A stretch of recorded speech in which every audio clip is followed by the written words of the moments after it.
बिस्मिल्लाहिर्रहमानिर्रहीम। अस्सलाम वालेकुम। आज हम बात करेंगे एल इफ़ के बारे में। लास्ट क्लास में हमने इफ़ और एल्स को समझ लिया था कि क्या होता है। उसकी एग्जांपल हम कुछ इस तरीके से कहता हूँ, A is equal to 1 2 3, if A greater than 100 then print करो A B C. If A greater than 200 print करें एक्स वाई जेड को, और एक और भी लगा कर एल्स प्रिंट करें ओके ओके। तो यहाँ पर क्या काम हो रहा है, हमने यहाँ पे इस तरह से देखते हैं कि ए की वैल्यू जो है वो 123 स्टोर हो जाएगी ए के अंदर। क्या 123 बड़ा है 100 से? जी हाँ बड़ा है, तो ए बी सी आ गया। फिर आगे चेक करें क्या 123 बड़ा है 200 से? ये कंडीशन फॉल्स हो गई, तो एल्स वर्क करेगा। अच्छा, अब यहाँ पर क्या है, ये वाली जो कंडीशन है ये एक अलग कहानी बता रही है। ये जो कंडीशन है ये अलग है, लेकिन इसके साथ एल्स भी है। तो यहाँ पर क्या होगा कि इस जगह पर आउटपुट ए बी सी और ओके आ रहा होगा। ये एक अलग स्टोरी बन गई है और ये एक अलग स्टोरी बन गई है। तो अगर हम इसको रन करते हैं हमारे पास सामने आउटपुट आएगा ए बी सी और ओके। ठीक है, ये कंडीशन ट्रू हो गई, ये कंडीशन फॉल्स हो गई, तो इसके साथ ये एल्स आ गया। अगर आप इन पूरी की पूरी जो कंडीशंस हैं इसकी उनको आपस में कनेक्ट करना चाह रहे हैं, तो आप उसके लिए यूज़ करेंगे एल इफ़। एल इफ़ यानी कि एल सिफ जो आम लैंग्वेज में इस्तेमाल किया जाता है, ये वही चीज़ है। अगर ए की वैल्यू 123 से बड़ी है तो ये कंडीशन ट्रू हो गई। ट्रू होने पर इसने ए बी सी प्रिंट करना है, और नीचे सारे के सारे जितने भी एल इफ या एल्स होंगे उन सबों को स्किप कर देगा। तो इसका मतलब है हमारे पास आउटपुट आएगा सिर्फ और सिर्फ ए बी सी। देखें ओके इस वक्त नहीं आया, क्योंकि ये वाला एल्स जो है, जो लाइन नंबर 6 वाला एल्स जो है वो कनेक्ट हो गया लाइन नंबर 2 के इफ़ के साथ। ये पूरी की पूरी अब एक स्टोरी बन गई है। तो अगर आपने इफ़ को कनेक्ट करना है आपस में एक दूसरे से, तो आप यूज़ करते हैं एल इफ़। अब ये कंडीशन ट्रू हो गई। अब तो ये कंडीशन इसके साथ कनेक्टेड है, तो फॉल्स, चाहे ट्रू हो या फॉल्स हो इसने वर्क करना ही नहीं, और इसने भी नहीं करना। लेकिन ट्रू में इसको भी ट्रू कर देता हूँ, मैंने क्या था इसको 20। लेकिन दोनों कंडीशन ट्रू हो गई ना, पहली भी कंडीशन ट्रू है दूसरी भी कंडीशन ट्रू है। मगर क्या आउटपुट आएगा, ओनली ए बी सी आएगा। जैसे ही इसको ट्रू मिलेगा वो इफ़ को कहीं पे भी, तो जितने भी एल इफ़ हैं उन सबों को वो छोड़ देगा, स्केप कर देगा, उस पर वर्किंग नहीं करेगा। हम इसको रन करते हैं। रन करने पे हमें देखें यहाँ पर मिला ए बी सी, नीचे वाला एक्स वाई जेड नहीं मिला, जबकि ये कंडीशन ट्रू हो रही है इसकी। तो यहाँ पर क्या हुआ कि इसने ऊपर वाला ट्रू हो गया था, ए बी सी आ गया, और ये जो एक्स वाई जेड है वो इस वजह से नहीं आया क्योंकि ऊपर ये वाला कंडीशन ट्रू हो गई थी। लेकिन अगर आप इसको ऊपर वाले को फॉल्स कर देंगे तो फिर नीचे आके पड़ेगा, हाँ भाई ये ट्रू होगा तो करेगा, वरना इसको भी नहीं करेगा। तो अब आप इसको देख लें तो आउटपुट आएगा एक्स वाई जेड। ठीक है, तो ये था एलिफ। इसके ऊपर एक छोटा सा प्रोग्राम बना लेते हैं। हम एक प्रोग्राम इस तरह का बनाते हैं कि यूज़र 3 नंबर इनपुट करेगा, उनमें से जो मैक्सिमम होगा वो डिस्प्ले हो जाएगा। उसको कैसे बनाएंगे, इनपुट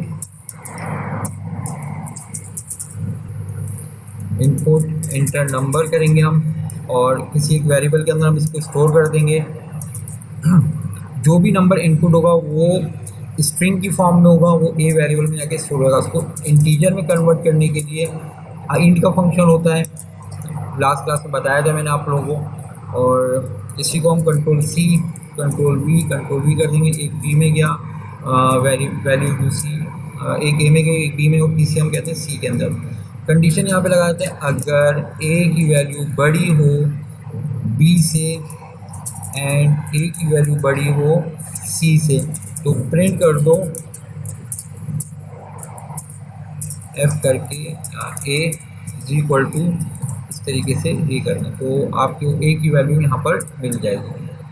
एल इफ अगर बी की वैल्यू बड़ी हो सी से, तो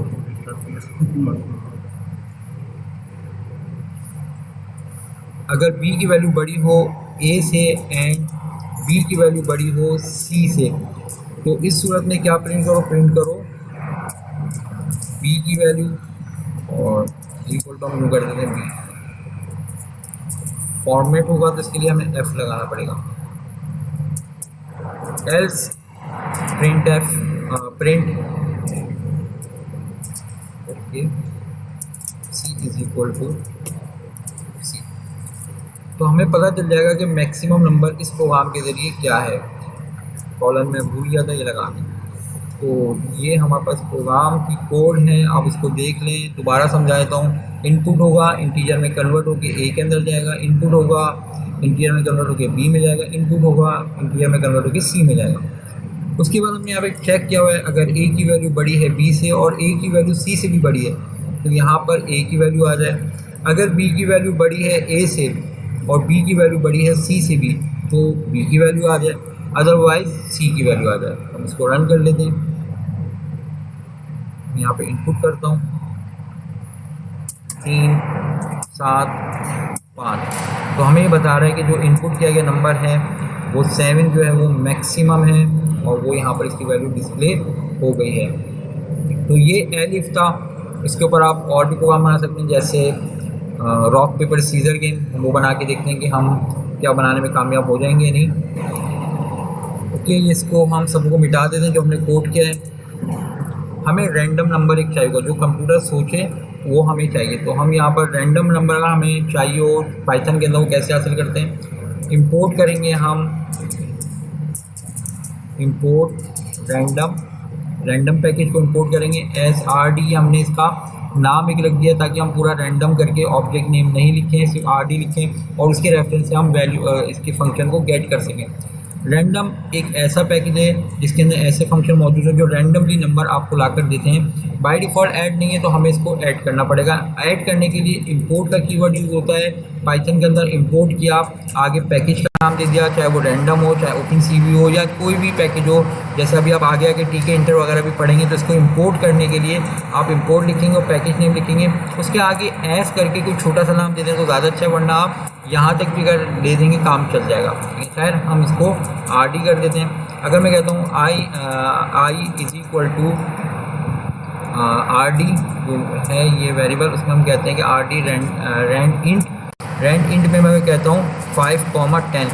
तो 5 से लेकर 10 तक कोई ऐसा नंबर रिटर्न होगा जो आई के अंदर जाकर स्टोर हो जाएगा। वो नंबर डेवलपर को भी नहीं पता होगा, मुझे भी नहीं पता होगा कि वो क्या नंबर आया है, और हम इसको कहते हैं कि प्रिंट कर दो। तो हमें हर मरतबा 5 से 10 के दरमियान एक नया नंबर मिलता रहेगा। जैसे अभी 6 आ गया, 5 आ गया, 6 आ गया, कोई भी एक रैंडम नंबर आके यहाँ इसको मिलता रहेगा। 10 आ गया, 10 आ गया, 5 आ गया। ये रैंडमली नंबर कोई भी जनरेट होगा, उस टाइम पर मेमोरी के अंदर जो भी नंबर जनरेट होगा वो यहाँ पर डिस्प्ले हो जाएगा। अब हमें 1 से लेकर 3 तक नंबर चाहिए, यानी कि 1 से लेकर 3 तक मैं कहता हूँ कि अगर ये हैश लगा रहा हूँ ताकि प्रोग्राम जो है वो कंपाइल ना हो, उसके लिए हैश साइन यूज होता है। ठीक है, अगर 1 हो तो हम कहते हैं कि 1 का मतलब है कि रॉक है। ठीक है, कॉमा 2 है तो 2 का मतलब होगा पेपर। ठीक है, कॉमा अगर 3 है तो हम कहते हैं कि सीजर 3 के ऊपर होगा, यानी कि रॉक पेपर सीजर। यानी कि अगर 1 कंप्यूटर ने सोचा रैंडमली 1 आया तो रॉक है, अगर रैंडमली 2 आया तो पेपर है, अगर रैंडमली 3 आया तो सीजर है। ये हमने एक ऐसे ही सोच लिया है। ठीक है, तो अब हम इसको कोड करेंगे। हम यहाँ पर कहते हैं कि इनपुट करो, एंटर वैल्यू, कोई भी वैल्यू इनपुट हो सकती है। ओके, और जो भी वैल्यू इनपुट होगी वो चली जाएगी US के अंदर। एक वेरिएबल आप बना लें US का, ठीक है, यूज़र के हवाले से वो वैल्यू US में चलेगी। हम कहते हैं कि अगर US ने एंटर किया है रॉक एंड आई बराबर है 1 के, 1 को हमने सोचा हुआ है कि 1 का मतलब है रॉक के, सही है। तो दोनों का रॉक हो गया तो हम कहते हैं कि प्रिंट करो नो रिजल्ट या ड्रॉ या जो भी आपको समझ में आए वो लिखते हैं। ओके, एलिफ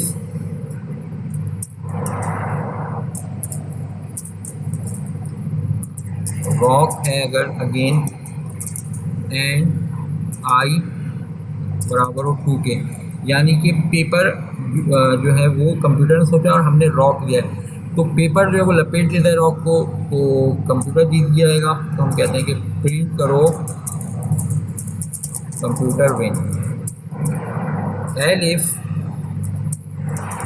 अगर जो है रॉक हमने इनपुट किया है एंड आई की वैल्यू बराबर है 3 के, तो इसका मतलब है कि सीज़र जो है वो सिलेक्ट हुआ है यूज़र कंप्यूटर की तरफ से और हमने रॉक लिया हुआ है, तो प्रिंट कर दो यूज़र विन। ओके, तो रॉक के लिए हमने ये कंडीशन लगा दी है और हम इसको कॉपी कर लेंगे कंट्रोल सी करके, कंट्रोल वी किया। यहाँ पर अगर मैं एल्स नहीं लगाऊंगा तो ये इससे अलग हो जाएगा, चल तो जाएगा मगर अच्छी चीज़ नहीं है, हम इसको एलिफ ही कर लेते हैं। तो एलिफ सही रहेगा ताकि हमारे पास ये पूरी एक स्टोरी बन जाए, elif elif elif elif. Okay, तो यहाँ तक हम कर चुके थे। अब यहाँ पर हमने कॉपी पेस्ट किया है, तो हम यहाँ पर कहते हैं कि रॉक के बाद पेपर पेपर पेपर। अगर हमने पेपर सिलेक्ट किया है, इनपुट किया है और कंप्यूटर ने रॉक लिया है, तो इसका मतलब है कि यूज़र विन हो गया, यानी कि हम विन हो गए। ठीक है, क्योंकि पेपर जो है वो रॉक को लपेट देता है। हमने पेपर लिया है, कंप्यूटर ने भी पेपर सिलेक्ट किया है, तो हम यहाँ पे कहेंगे कि नो रिजल्ट।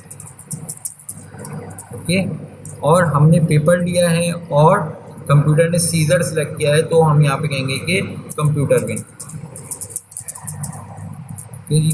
फिर हम कॉपी पेस्ट कर लेते हैं कंट्रोल वी, और यहाँ पर हम इसको जोड़ने के लिए ऊपर वाली स्टोरी से हम इसको कह देते हैं एलिफ। अब यहाँ पर हम क्या कहेंगे, सीजर सीजर सीजर सीजर। अगर सीजर सिलेक्ट किया है हमने और यूज़र ने सिलेक्ट किया है रॉक, तो इसका मतलब क्या है कि रॉक जो है वो कंप्यूटर जीत जाएगा, क्योंकि रॉक जो है वो सीजर को तोड़ सकती है। तो हम कहते हैं कि कंप्यूटर विन। अगर सीजर हमने लिया है और वहाँ से आया है पेपर, कंप्यूटर ने सिलेक्ट किया, तो हम कहेंगे कि यूज़र विन। और अगर जो है हमने सिलेक्ट किया सीजर और वहाँ से भी सीजर आया, तो हम कहेंगे कि नो रिजल्ट। मेरे ख्याल से आसान सी लॉजिक है, आप सब लोगों को समझ में आ गई होगी। नहीं आई तो मैं इसको ऊपर से आहिस्ता आहिस्ता देख लेता हूँ, आप लोग आराम से इसको नोट डाउन कर लिएगा पॉज कर करके। तो ये आपके पास जो है कोड चल जाएगा। ओके, मैं इसको रन करता हूँ, मैं कहता हूँ रॉक। तो रॉक का मतलब है कि यूज़र विन हुआ है। अब क्या यूज़र ने सिलेक्ट किया ये तो हमें पता ही नहीं चल पा रहा, तो हम ऐसा करते हैं कि यूज़र की वैल्यू को भी सिलेक्ट कर लेते हैं। तो हम कहते हैं कि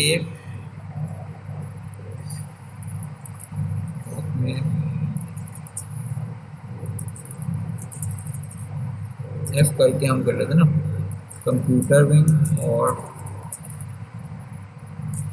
बाकी आप लोग खुद इसको जोड़ लिएगा। ठीक है, कंप्यूटर ने क्या सोचा था इसको स्लैश करके कर लेते हैं। आप इसको और भी खूबसूरत कर सकते हैं अपने हिसाब से, आई कर लेते हैं। ओके, जब यूज़र विन होगा उस वक्त हमने कहा कि कंप्यूटर ने क्या सोचा था, कंप्यूटर ने आई सोचा था। आई के अंदर क्या है वो हमें भी नज़र आ जाएगा। वो पेपर, अब बाकी कंडीशन आप खुद लगा लिया, मैं सिर्फ देखने के लिए भी रिजल्ट क्या आ रहा है चेक करने के लिए सही आया नहीं है। हम लॉक लिखेंगे अगेन, तो हमारे पास आए कंप्यूटर विन कर रहा है। क्यों कंप्यूटर विन किया, क्योंकि कंप्यूटर ने 2 सोचा है। 2 का मतलब क्या है कि 2 का मतलब है रॉक पेपर। ठीक है ना, तो पेपर जो है वो लपेट सकता है रॉक को, तो इसका मतलब है कंप्यूटर विन कर गया। अगेन रन करूँगा मैं इस प्रोग्राम को और मैं इसको कहता हूँ कि रॉक। अभी यूज़र विन हुआ क्योंकि कंप्यूटर ने सोचा है 3 का मतलब क्या है कि सीजर, यूज़र विन हो गया ये। तो मेरे ख्याल से ये प्रोग्राम आप लोगों को समझ में आ गया है। अगर नहीं समझ में आया तो कमेंट्स वगैरह कर देगा, मैं आपको इसको बता दूंगा और ज़्यादा डिटेल में। इस प्रोग्राम को, इस कोड को अपने पास सेव रखिएगा, क्योंकि जब हम वाइल के लूप में आएंगे तो हम इसको जो है और ज़्यादा बेहतर तरीके से बार बार रिपीट करने के ऊपर भी हम इस गेम को बना सकते हैं। तो अभी तक के लिए इतना ही, खुदा हाफ़िज़।